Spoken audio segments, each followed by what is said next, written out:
So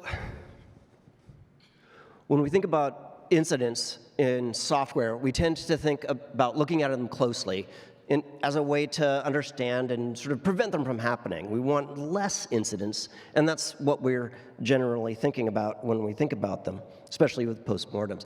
But follow me here for a moment. What if we were to look a lot closely at what happens when incidents are not occurring and try to maximize or increase that?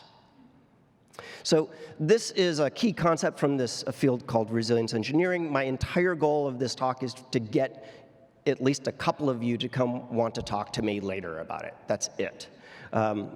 So the first thing I want you to understand about resilience engineering is it's a field. It's a 20-year-old multidisciplinary field, has a number of different influences, a number of different sort of angles to it, from all sort of different scientific domains.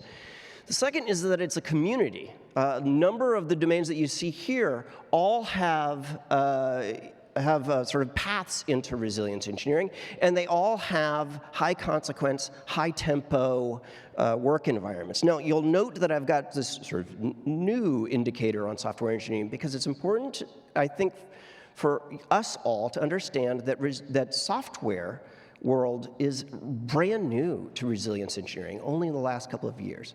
So to dispel some notions, resilience is really nothing about computers or software, even though we say that. It's not about redundancy or robustness or high availability or fault tolerance. It's not even about chaos. It's not chaos engineering, although it's related. It's activities to sustain adaptation. We have to adapt, and we're constantly adapting, whether we notice it or not, in the people and the teams that are doing this work.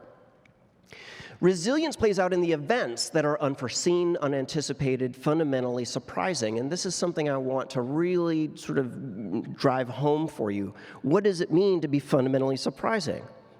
Well, so if you imagine a lottery ticket, many of us who might buy a lottery ticket are not going to win, but a situational surprise is where you buy a ticket and you win the lottery.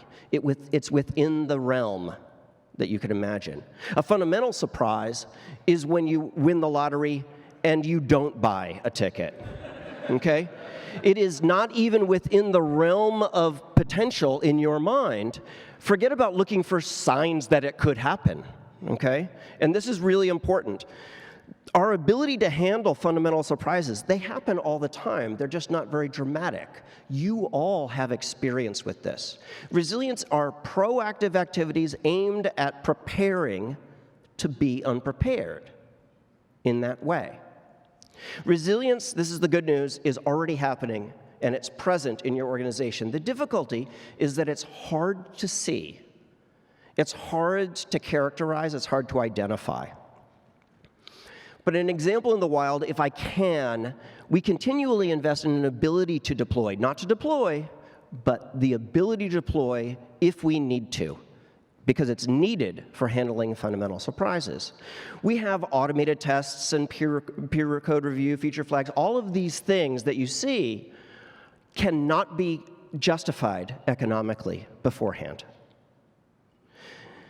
It is the audacity of doing that that continues to keep our abilities fresh. There is a valid complaint that resilience engineering, because a lot of it's described in academic journals, is too academic. I say, bullshit. You all can do the work. Understanding resilience engineering, just like understanding distributed systems, will take time. The concepts with resilience engineering are not intuitive. They flip your mind around, but they're also critically important. I will say this is happening. There are those who are making effort. When there's a conference, redeploy, and there are people in our industry who are furthering their own education degrees and online dialogues are happening. The next talk that I want you to see on this topic is this one. I'll tweet the link. There's a number of different threads that you all should pull on. Just realize it's going to take some time. It's going to take some time to sort of grok this. I've put up a couple of URLs for you to read and learn more, especially from the people who are really putting in the time and effort to sort of understand and connect with this community. Thank you.